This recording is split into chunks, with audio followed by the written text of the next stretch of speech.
Hello guys, this is Royal69501 and welcome to my channel. Well, it's been a while since my last video, although I've been doing just a couple of videos, just mainly with Superman Doom, because I think it was last month, or the beginning, actually it was 3 weeks ago, that I mentioned that my son was here, so that I'm not going to be able to have time to read all the comic books that I get every week, or do videos for that matter. So, sad to say, which I have to admit that I miss him. Well, he went back to the States. So, we'll see when I see him. So I'm going to see him again, maybe the end of the year, maybe, hopefully. So my son, he went back to the States, so Andy, if you're watching this video, I love you, kiddo. So before I start, the comic that I'm gonna display, let's be honest, you don't know what I'm gonna do. So this is a one-shot from the 90s. Yeah, what is his name? So this one is Superman Toyman, playing rough. This is a one-shot, and we get to see, it's a pretty cool cover, check that out. And Superman with the mullet, Steven Seagal style. Let's put it there, okay, stay. So, so today I finally finished to read halfway of a story arc, which is, which I'm going to tell you in a second. Also, once I get this week comic books, so my next video, I'm going to give you my thoughts of the comic books that I'm getting this week, because the one I had the past 3 weeks, so it's going to take me time to cut up. But I know I can. Actually, it's going to be easier to understand the story, because what I'm going to do is I will take each one title and just read 2 or 3 issues of specific title that I need to read, although I'm pretty much caught up. So my next video, like I said, is going to be with the comic books that we get this week. So the comics that I'm going to give you my thought about, actually it's a story arc, and it's running from issue number 30 up to 32. That's the one I have right now. And I'm talking about Detective Comics Icarus. Here's part 1. Here's part 2. And part 3, which I love this cover. I just love it. The Bombshell Variant Edition. Check that out. I love these covers. So, I read all these, I read the 3 comic books one after the other. And I have to say that it's really good. It's really good. I mean, Manipool and Bucerato, they are a great team writing the Batman. I thought the beginning of the story was kind of like seeing that, been there, done that, but turned out to be that is not. So the thing is that Icarus, actually the whole story goes around with Icarus. You're probably wondering, what is Icarus? Well, Icarus is a drug that used to be that people used in Gotham City many years ago, which eventually they got to eradicate that highly addictive drug in Gotham City, which Sergeant Bullock's partner, or actually Detective Bullock's partner, died in that investigation. So the thing is that we have Bruce Wayne talking with a woman, obviously. What is his name? Her name is, her daughter is Elena Aguila, which Aguila on English means eagle. Yep, Elena. Elena actually is the lady that Bruce Wayne was talking about.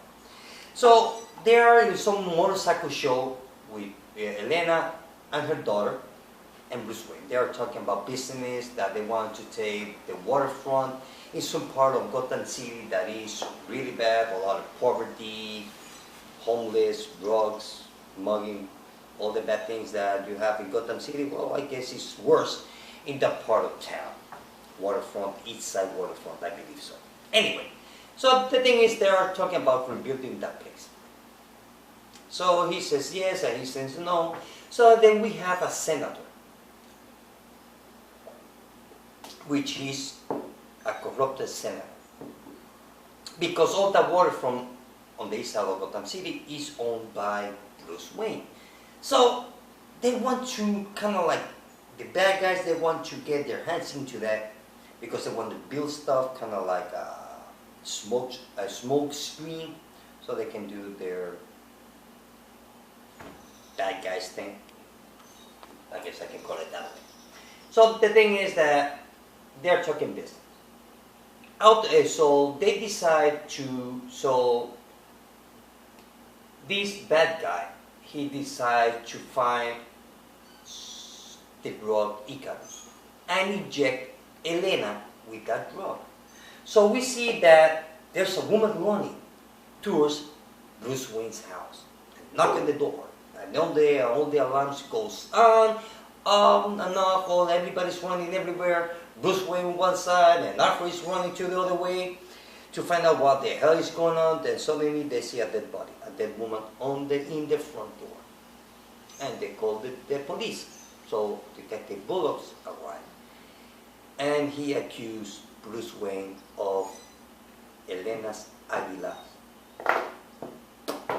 death, which we all know that he's innocent, but everything points to him.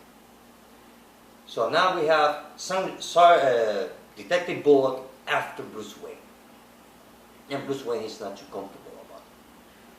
So basically the whole story goes around Icarus. Icarus is a drug. So we have Batman one side investigating Elena's Aguilar, which she has no background. So Alfred is kind of surprised. It's like, well, she have no background, she have nothing, and she was a self-made millionaire, kind of. So the thing is that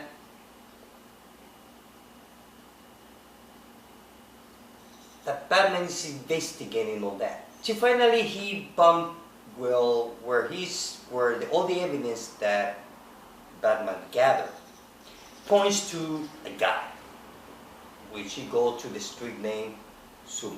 Now there's one thing here on the story which I do not understand. You see, on the movie, on the series Future End, no, the other one. Yes. You see, they make they use a reference where James Gordon is in jail. So the timeline right there, I'm kind of lost, because the story where we are reading now, that weekly comic book,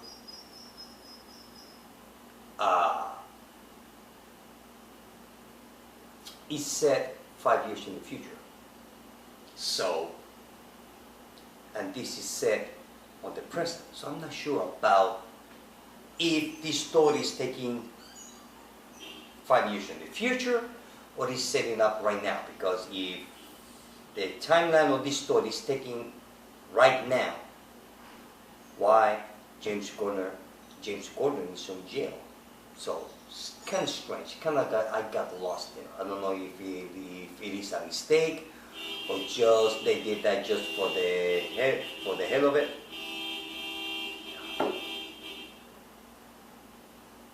Okay. So no, it's not here. So the thing is that besides the point of that timeline, so he finds this guy named Sumo. Well, he looks like a sumo. He's built like a sumo. So that sumo guy, he is a trafficker, human trafficker with children, brought into Gotham City in some containers from Tokyo. So he deals with human slavery and all that. all the bad stuff. So there's a big fight. So the thing is that not much happened on issue on part 2 of it. You know, we're still on the investigation. We see that Bruce Wayne, he managed to disguise himself for some thug so he can get his hand of Icarus, because he's trying to find out who has Icarus. Somebody must to develop it. So he got shot. Obviously, he uses some of those claymore armor. So we all know that he's fine. So the thing is that the containers where Batman found all those kids are signed by one of Bruce Wayne's enterprise employers. So now Bullock, he's getting more convinced that Bruce Wayne is the one is behind of the death of Elena and the exposure of the new drug Icarus. So the more that Batman investigates the case, more deep gets Bruce Wayne. Everything is pointing out to Bruce Wayne. So I like the story because it's the big mystery. Who's the bad guy? Who done it? And I like it. Not only that, I have to say that the art, I love the art because the way that is done is like they take a full scenery and they put a full page scenery or one specific scenery and they divide it on panels. And each panel have all the balloons and all that stuff. That's what I like. It's not like some of the comic books that you have different panel, that one panel have nothing to do with the one before. Different angle, different this or different that. But not here. I mean, I like the way the art of the story. I thought, you know, at the beginning I was like, oh, I know the art is going to fit on Batman. But after half of the issue of part 1, actually Detective Comic issue number 30, after half of the comic book, you kind of get, without thinking, you get to accept the new art style for Batman. And I have to say that it's very dynamic. I like it. I love it. So, and also, Elena's daughter, she's also trying to find out who has Icarus, where she can find or buy the drug. Now, the thing about Elena's daughter is, she give me that gut feeling that she might be the next Robin, in a way, or maybe the next spoiler, who knows. Why? Well, because I got that gut feeling because even though that Damien is coming back to life, it's not going to be back to normal as before. Because if that will happen, it would be stupid. Why to go through all the story to kill Damien, to bring him back to life, then everything will be back to normal. Doesn't make sense. Story-wise, for me, it doesn't make sense. Yes, when the time comes that Damien is going to come back to life, well, it's not going to be the same as we know it. Maybe he's going to be worse as before, or he can be better as before. But things are not going to be the same. So maybe, I don't know, but something tells me that Elena's daughter, you know, between the lines of the story, you can tell like she might be somebody, or she might turn into someone. Maybe a new superhero for Gotham City. I don't know. Who knows? Hey, maybe I'm mistaken. Maybe eventually, if they have that plan, maybe eventually they will just do not worry about it. Who knows? Hey, you never know. So part 3 of Icarus. Like I said, I love this comic. I just love it. So the thing is that the part 3, we see that Batman has a good conversation with Elena's daughter about Gotham City, that maybe she will decide to wear a cape and fight crime. Why are you doing this? If this town is not worth it, and all the good stuff. So, you know, Batman explaining, well, that will promise you that I will find the responsible for your mother's death, and they will pay for it. And Elena's daughter says, well, you're going to do it for you or for my mom? Because if it wasn't for me, I wanted I want it to be over, done, right now. So that's kind of made me think. And like I said, maybe I'm mistaken on it. At least that's what, if you read the Greek comic books one after the other, it gives you that idea. At least it gives it to me. So after that, we see that the guy is trying to destroy all the paperwork that have to do with the containers that Batman found in the bay, because everything's signed by some employee of Bruce Wayne Enterprise. So, like I said before, he's getting into deep trouble without having done anything. So there's a big fight, and the cliffhanger is that there's a Mexican standoff. That was the end of issue number 3. I'm not sure who's the guy who's holding the gun. The guy just show up, pointing the gun to one of the bad guys, while the rest of the bad guys are pointing each other, while pointing at the same time to Batman. So we got a Mexican standoff. So overall, I will give this story arc 5 out of 5 because it's good in every way that you want to look at it. Art-wise, color-wise, story-wise, the way that the story flows. I like the dynamic of the panels, the way that the artist is using different angles in the dynamic scenes on the story, at least on the comic book. It's a 5 out of 5. I love it. And I can't wait to read issue number 33, which is part 4 of this story arc. It's great. So I'm on board with these new creative teams on Detective. Well guys, this is it. I hope that you like this video. See you later. Bye.